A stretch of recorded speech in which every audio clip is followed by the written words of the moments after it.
야고보서 1장 19절로 27절 말씀입니다. 야고보서 1장 19절로 27절의 말씀입니다. 다 찾으셨나요? 저와 함께 교독하도록 하겠습니다. 내 사랑하는 형제들아, 너희가 알지니 사람마다 듣기는 속히 하고 말하기는 더디하며 성내기도 더디하라. 성내는 것이 하나님의 의를 이루지 못함이라. 그러므로 모든 더러운 것과 넘치는 악을 내버리고 너희 영혼을 능히 구원할 바 마음에 심어진 말씀을 온유함으로 받으라. 말씀을 행하는 자가 되고 듣기만 하여 자기를 신을 속이는 자가 되지 말라.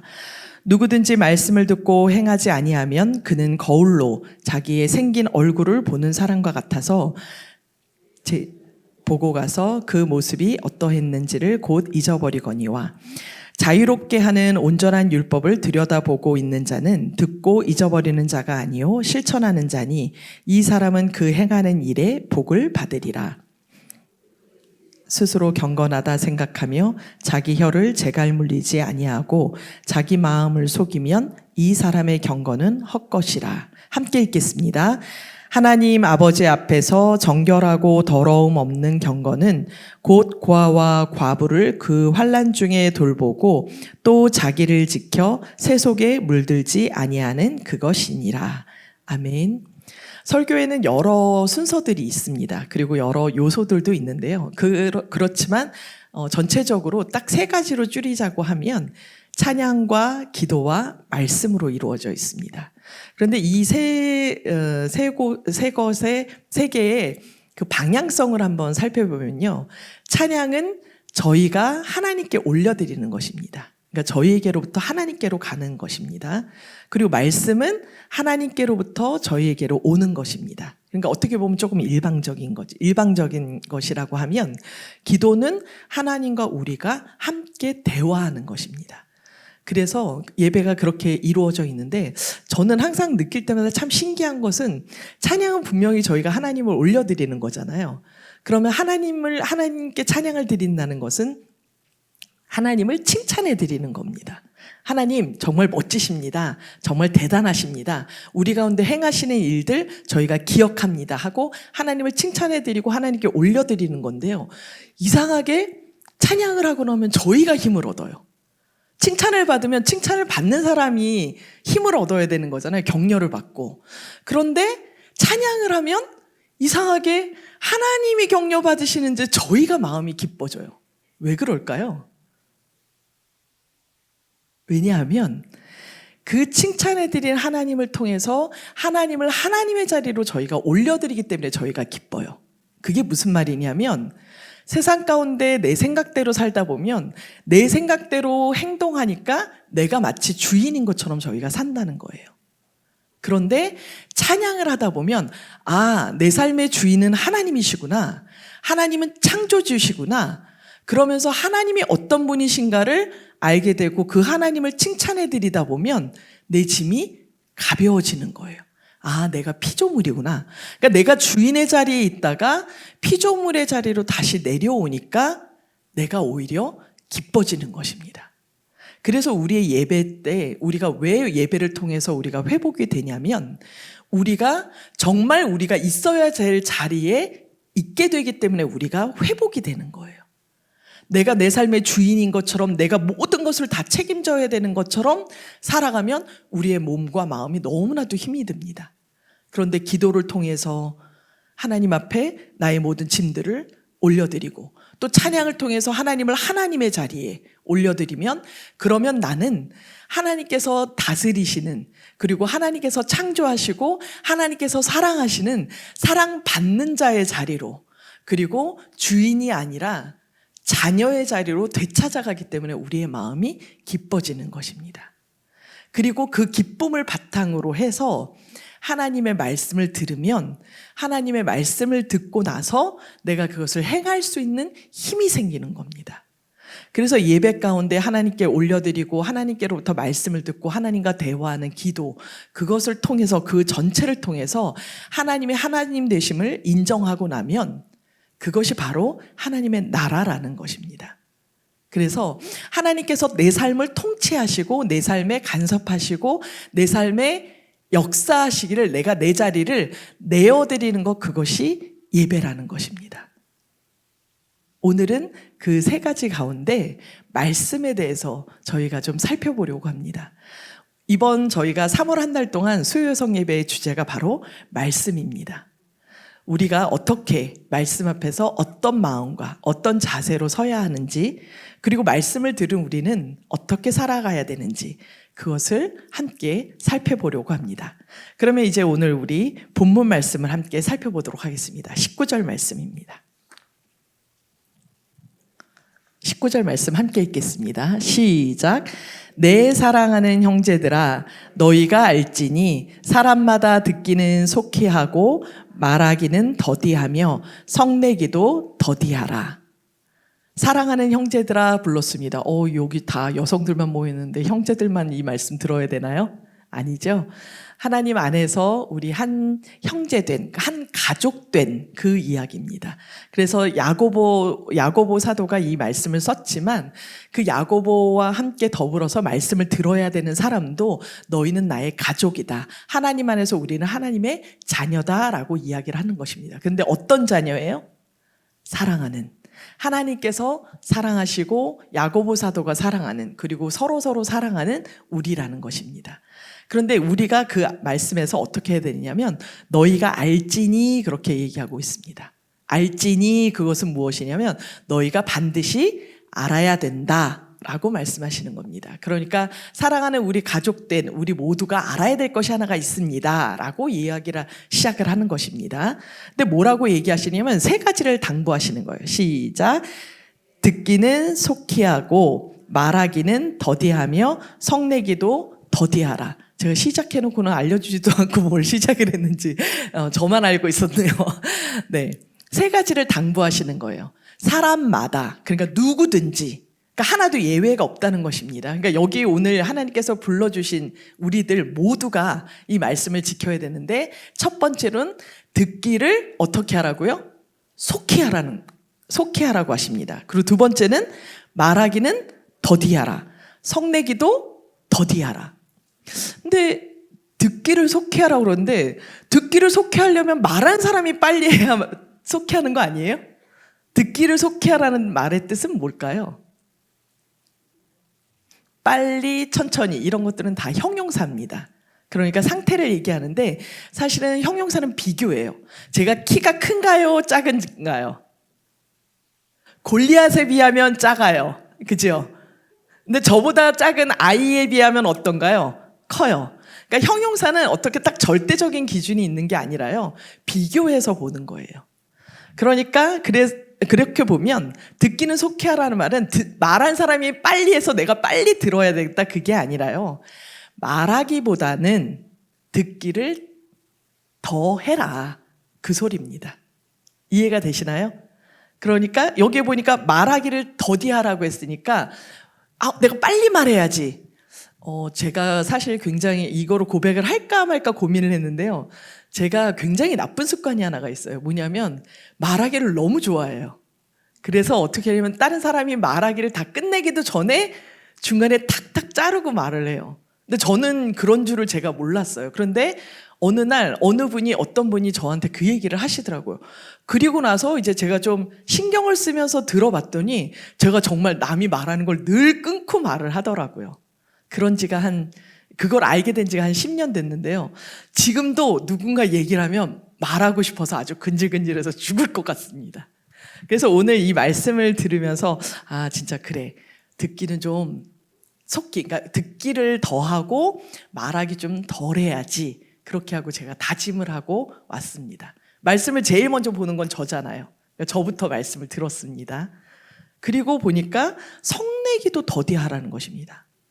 이렇게 보면 이 말씀은 우리의 생활에 대한 이야기인 것 같아요. 그죠?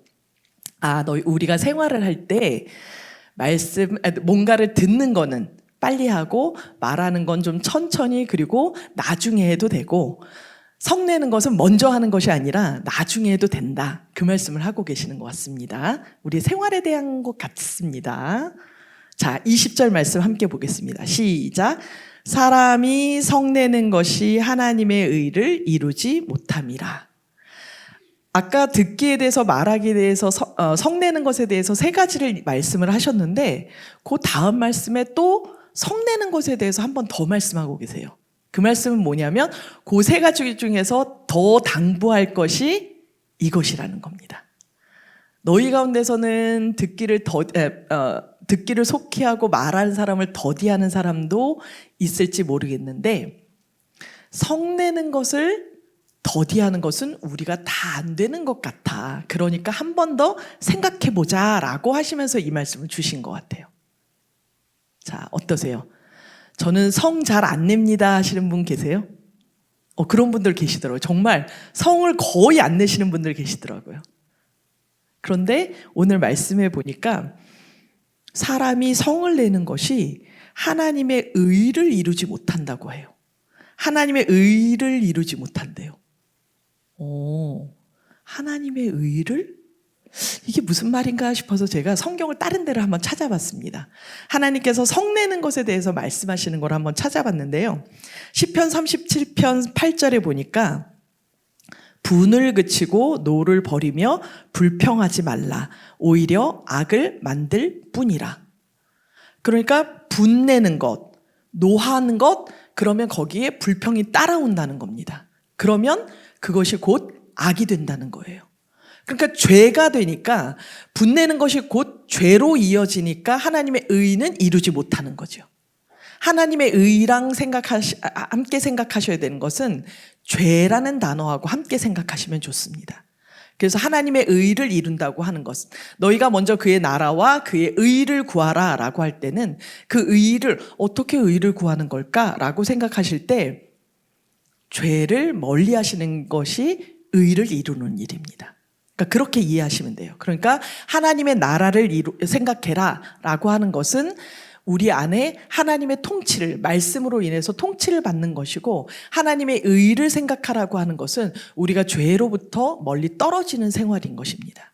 그런데 오늘 말씀을 보니까 성내는 것이 우리의 죄랑 굉장히 밀접한 관계가 있다는 거예요. 일단 성낸다는 것은 내 고집과 내 생각을 주장하는 것이죠. 그리고 거기에는 불평하는 말이 나오는 거고요. 그리고 다른 사람을 저주에도 이르는 거고요. 그리고 미워하는 마음이 그 가운데 있다는 것입니다. 그러니까 이 성내는 것은 모든 죄의 총집합제, 종합 선물 세트하고 똑같은 거예요. 그렇기 때문에 하나님의 의를 이루지 못한다고 하는 것입니다. 그리고 또한 잠언 15장 18절 말씀에는 분을 쉽게 내는 자는 다툼을 일으킨대요. 그리고 노하기를 더디하면 시비도 그치게 된답니다. 그러니까 오늘 성내는 것을 더디하면 우리가 다툼이 일어나도 시비가 일어나도 그것을 멈출 수 있다는 것입니다. 그러면 하나님의 의에 더 가까워지는 것이죠. 그리고 또 잠언 29장 22절에는 노하는 자는 다툼을 일으키고 성내는 자는 범죄함이 많으니라. 계속해서 같은 얘기를 하고 계십니다. 심지어 디도서 1장 7절에는 감독, 교회의 감독, 그러니까 장로님들이나 목사님들을 뽑을 때 뭘 기준으로 뽑아야 되는지에 대해서 말씀하시면서 뭐라고 얘기하시냐면 감독은 하나님의 청지기로서 책망할 것이 없고 제 고집대로 하지 아니하며 급히 분내지 아니하며 분내지 않는 것이 그 안에 들어가더라고요. 그리고 술을 즐기지 아니하며 구타하지 아니하며 더러운 이득을 탐하지 아니하며 분내는 게 조금 더 가면 구타할 것 같아요. 그러니까 이 하나님의 지도자들, 하나님의 일을 하는 사람들에게 필요한 덕목 중에 하나도 분을 안 내는 것에 들어가 있습니다. 그리고 고린도전서 13장 말씀에는 사랑에 대해서 얘기하면서 뭐라고 하시냐면 무례히 행하지 아니하며 자기의 유익을 구하지 아니하며 성내지 아니하며 악한 것을 생각하지 아니하며 거의 말씀들을 보니까요. 성내는 것하고 악이 같이 항상 언급이 됩니다. 그러니까 성내는 것은 사랑하고도 멀리 떨어지는 것입니다. 그렇기 때문에 우리는 어떻게 해야 되느냐? 에베소 4장 26절 말씀에 분을 내어도 죄를 짓지 말고 해가 지도록 분을 품지 말라라고 말씀하고 계십니다. 저는 한 가지 늘 기억하고 있는데요. 기억하고 있는 예전에 읽었던 말씀 가운데 하나는 마틴 루터가 하셨던 말씀인데, 새가 우리 머리 위를 지나가는 것은 막을 수 없지만 내 머리에 둥지를 트게 하는 것은 막아라 라고 이야기를 하시는 것을 제가 읽은 적이 있었는데, 항상 그걸 좀 떠올려요. 막 화가 나서 화를 내죠. 우리 화 안 날 수 없어요. 심지어는 예수님도 화를 내셨으니까요. 그런데 화를 낸 다음에 오늘 에베소서의 말씀을 보니까 죄를 짓지 말라라고 얘기를 하고 있고, 또 해가 지도록은 분을 품지 말라라고 이야기하고 있습니다. 그러니까 이렇게 성내는 것이 굉장히 하나님의 의와 그리고 하나님의 사랑 그리고 죄와 요 세 가지와 밀접한 관계가 있다는 것을 우리의 말씀을 통해서 알게 됩니다. 그런데 만약에 이것을 바꾸어서 사람이 아니라 하나님이라고 생각하면 어떠실지 한번 떠올려 보시면 이게 얼마나 무서운 것인가를 알게 돼요. 시편 78편 38절에는 하나님에 대해서 이렇게 설명하고 있습니다. 오직 하나님은 긍휼하심으로 죄악을 덮어주시어 멸망시키지 아니하시고 그의 진노를 여러 번 돌이키시고 그의 모든 분을 다 쏟아내지 아니하신다라고 성경은 이야기하고 있어요. 그러니까 우리가 화내는 거는 이해가 됐어요. 우리가 화낼 수 있는데, 근데 화내는 게 죄로 이어지는구나 까지는 저희가 그냥 받아들일 수 있는데요. 만약에 이게 하나님께로 적용된다고 한번 생각해 보세요. 만약에 하나님께서 나에게 성내시면 무슨 일이 일어날까 생각해 보시면, 왜 성내는 것이 하나님의 의와 하나님의 의를 이루지 못한다는 게 확 느껴지지요. 만약에 하나님께서 긍휼하지 않으시면 우리의 죄악을 덮지 않으시는 거예요. 그리고 진노를 돌이키지 않으시고 분을 다 쏟아버리시면 어떻게 될까요? 여기 남아있을 사람은 아무도 없습니다. 제가 됩니다. 앞으로 성날 일이 있으시면 생각해 보시면 좋겠습니다. 하나님이 지금 내가 보고 있는 이 눈으로, 이 분냄과 이 화남과 이 성냄으로 하나님이 나를 대하시면 어떻게 될까? 그러면 거기서 멈추셔야 되는 거예요. 자, 우리가 19절에서 20절 말씀을 보니까요, 듣기에 대해서, 말하기에 대해서, 성내는 것에 대해서 말씀하셨습니다. 우리의 일상생활에 대해서 이야기하시는 것 같지요? 그럼 21절 말씀 한번 21절, 22절 말씀 함께 보겠습니다. 시작. 그러므로 모든 더러운 것과 넘치는 악을 내버리고 너희 영혼을 능히 구원할 바 마음에 심어진 말씀을 온유함으로 받으라.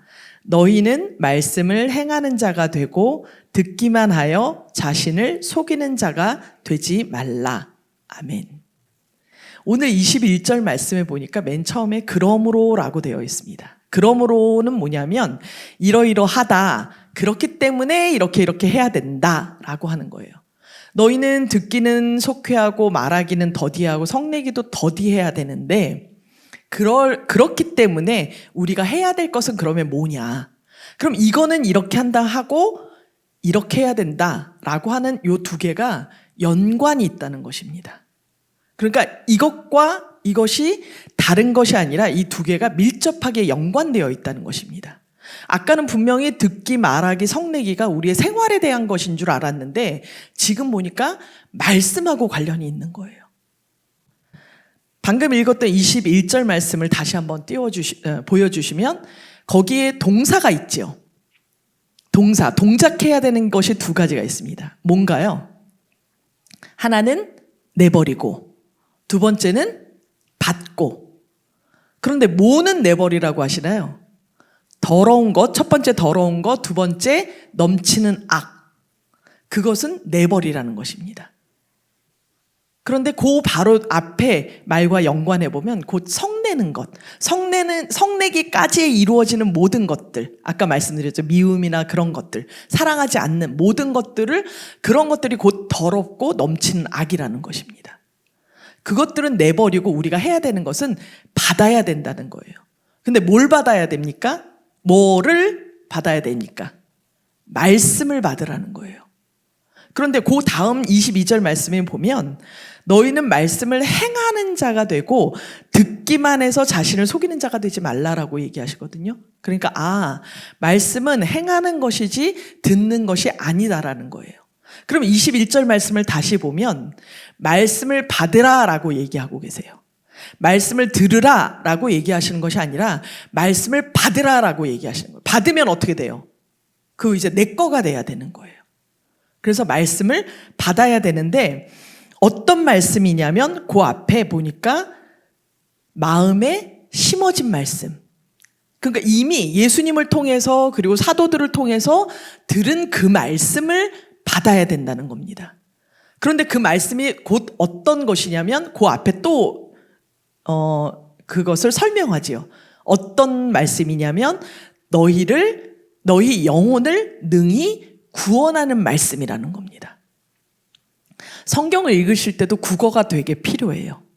동사를 먼저 읽으시고 그리고 그 동사에 해당하는 것이 무엇인가를 보시고 그리고 그것을 먼저 보시고 그 사이에 꾸며진 것들을 보시면 말씀이 확실해져요. 그러니까 오늘 21절 말씀은 말씀을 받으라. 어떤 말씀이냐면 우리의 마음에 심어진 말씀이라는 거예요. 그리고 그 심어진 말씀이 바로 우리의 영혼을 능히 구원할 수 있는 말씀이라는 겁니다. 그런데 그렇게 받으라라고 그것만으로 끝나는 것이 아니라 그 가운데 뭐가 하나 더 추가되어 있죠. 뭐가 추가되어 있나요? 온유함으로. 아까 분명히 앞에 19절, 20절 말씀은 우리의 생활에 대한 것이고 20절, 21절은 말씀에 대한 것인 줄 알았는데 21절, 22절은 말씀에 대한 것인 줄 알았는데 말씀을 받을 때 어떻게 받아야 되냐면 온유함으로 받으라는 것을 보니까 온유함은 뭔가요? 곧 겸손함이고 자기를 내려놓는 것입니다. 그러니까 이 말씀이 아까랑 이어지는 거예요. 내 말을 하려고 막 애쓰고 내 말을 빨리 하려고 막 애쓰고 남의 말하는 건 듣지도 않고 그것은 온유한 마음이 아니죠. 하나님께서 때로는 우리가 기도하고 난 다음에 사람을 통해서도 말씀해 주세요. 그런데 그 사람을 통해서 말을 하시려고 하시는데 내 말이, 내 생각이, 내 고집이 여전히 계속해서 나가면 상대방의 말을 들을 수가 없어요. 그리고 그 상대방이 말할 때 그 사람의 진짜 하고 싶은 말이 안 들리는 거예요. 어떤 연애 지침서에 보니까 그런 말이 있더라고요. 여자들이 하는 모든 말은 나를 사랑해 주세요라는 말이래요. 그것이 불평하는 말이 됐든 이거 해줘라는 말이 됐든 원망하는 말이 됐든 싸움하는 말이 됐든 헤어져, 심지어는 헤어져라는 말에도 나를 더 사랑해줘라는 마음이 그 안에 숨겨져 있대요. 내 말을 하기보다 내 생각을 하기보다 그 사람을 집중해서 듣기를 하면 그 마음이 깨달아지는 것입니다. 그래서 평소에 우리가 말하기를 더디하고 듣기를 더하고 그리고 성내는 것을 덜하면 하나님의 말씀이 사람을 통해서도 그리고 우리의 예배를 통해서도 그것이 온유함으로 받을 수 있게 된다는 것입니다. 그렇게 본다면 말씀은 예배 시간에만 혹은 유튜브를 통해서만 듣는 것이 아니라 우리의 일상 전체가 말씀을 듣는 시간이라는 것입니다. 그래야 내가 고요하고 잠잠하고 온유해야 하나님께서 내 마음에 해주시는 말씀들 들을 수 있습니다. 다른 사람을 통해서 주시는 말씀들 들을 수 있습니다. 그리고 그 뜻 가운데 하나님의 마음을 느낄 수 있습니다. 내가 막 말하려고 하고 내가 막 성내면 다른 사람의 말도 못 듣지만 가장 중요한 하나님께서 하시는 말씀 들을 수가 없습니다. 오늘 제목을 다시 한번 살펴보면 말씀 앞에 선 여성입니다. 말씀 앞에 선 여성이 어떻게 살아야 되냐면 우리의 일상에서 말씀으로 살아야 됩니다. 하나님께서 늘 나에게 말씀하여 주신다. 그리고 다른 사람을 통해서 말씀해 주신다. 그것을 알면서 늘 겸손하고 온유한 마음으로 차분하게 자신을 내려놓고 살아가야 말씀이 들리는 것입니다. 그래서 오늘 말씀에서 너희가 말씀을 들어라 라고 얘기하시는 것이 아니라 말씀을 받으라 라고 이야기하시는 거예요. 받았으면 어떻게 해야 되나요? 늘 가지고 다니는 거죠. 늘 품어야 되는 겁니다. 그래서 아까 방금의 말씀이 우리의 생활에 대한 말씀일 뿐만 아니라 말씀 앞에 선 여성으로서 그 말씀 앞에 내 생활을 내려놓고 내 삶을 하나님께 드리는 삶으로 살아야 됩니다. 23절부터 25절까지 말씀 함께 읽겠습니다. 시작. 누구든지 말씀을 듣고 행하지 아니하면 그는 거울로 자기의 생긴 얼굴을 보는 사람과 같아서 제 자신을 보고 가서 그 모습이 어떠했는지를 곧 잊어버리거니와 자유롭게 하는 온전한 율법을 들여다보고 있는 자는 듣고 잊어버리는 자가 아니요 실천하는 자니 이 사람은 그 행하는 일에 복을 받으리라. 아까 방금 22절의 말씀, 너희가 말씀을 행하는 자가 되고 듣기만 하지 말아라 라고 얘기하신 말씀이 그 다음에 계속해서 실제적인 비유로 이루어집니다. 너희가 거울을 보지 않니? 거울을 보면 어디를 고쳐야 될지, 어디를 어떻게 해야 될지를 알게 되는 것처럼 말씀을 통해서 우리 자신을 비추어 보라는 것입니다. 그리고 우리 자신을 속이지 말라는 거예요. 아, 나는 그렇게 안 살고 있어 라고 하는 것이 아니라 속을 확 소위 뒤집어서 하나님 앞에 아, 내 모습이 정말 어떤가 그렇게 살펴보라는 겁니다. 그렇게 살펴보고 그렇게 하면 그렇게 해서 행하는 모든 일이 우리가 뭐로 이어진다고요? 복을 받으리라. 그러니까 우리가 복 주세요 하고 기도하는 것뿐만 아니라 우리가 복을 받으려면 어떻게 해야 되냐? 우리가 복은 항상 말씀하고 굉장히 밀접한 관계가 있습니다. 그래서 그 말씀대로 살아내야 된다는 것입니다. 그러면 하나님의 말씀을 하나도 어기지 말아야 되나요? 도대체 온전한 율법을 이루라고 그러는데 어떻게 이 온전한 율법을 이루어야 되나요? 오늘 분명히 말씀 가운데서 온전한 율법을 들여다보고 있는 자는 듣고 잊어버린 자가 아니라 행하는 사람이다. 와, 그러면 이 하나님의 말씀들을 어떻게 다 지키고 살지? 하는 마음이 듭니다. 그런데 그 말씀 맨 처음에 뭐라고 되어 있냐면요. 온전한 율법 앞에 자유롭게 하는 온전한 율법이라는 거예요.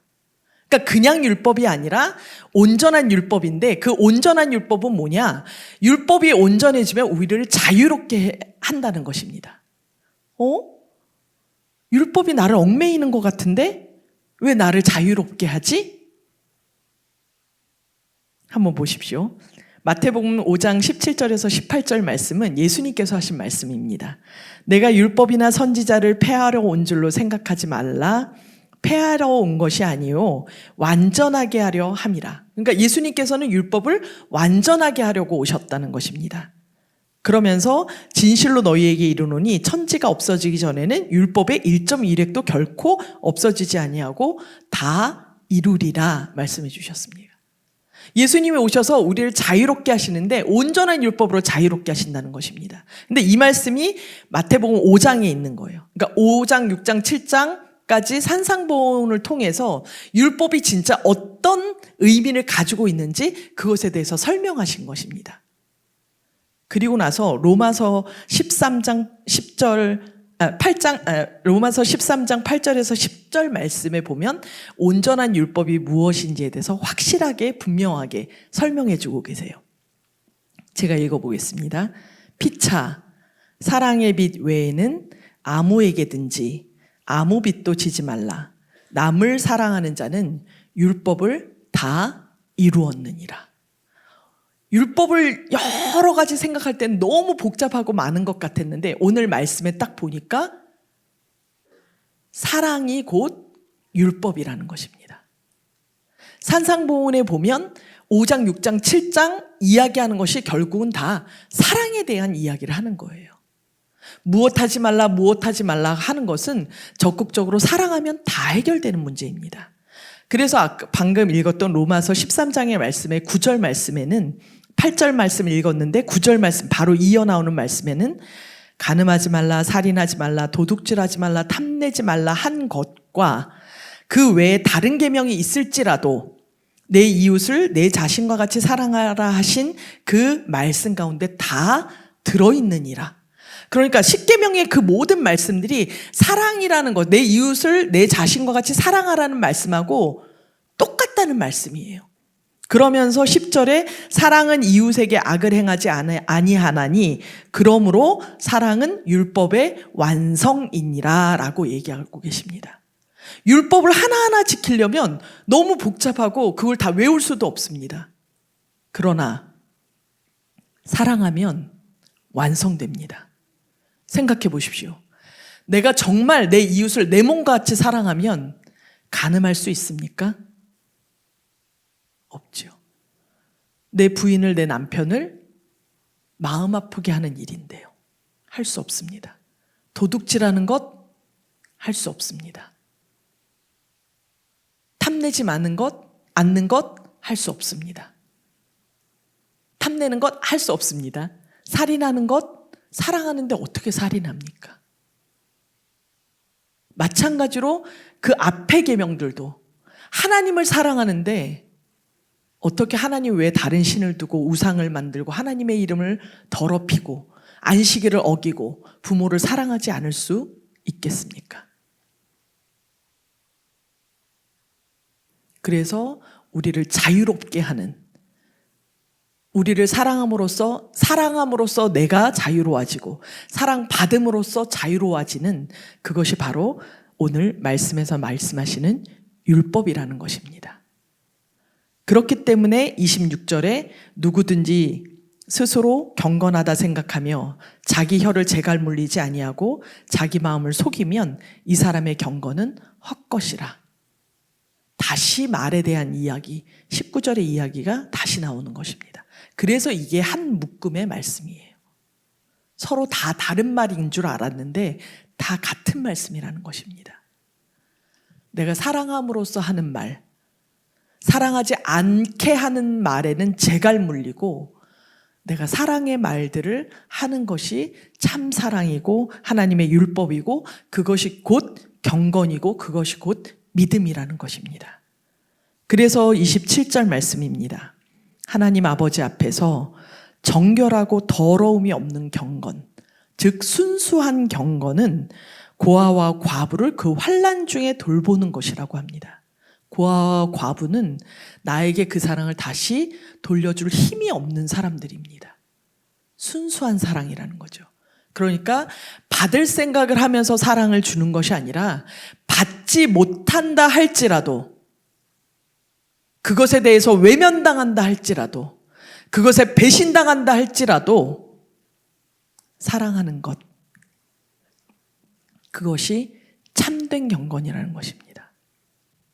그리고 자기를 지켜서 새 속에 물들지 않는 것, 사람들이 다 욕심내는 것, 나도 함께 욕심을 내서 그 욕심이 죄로 그리고 사망으로 이어지는 것이 아니라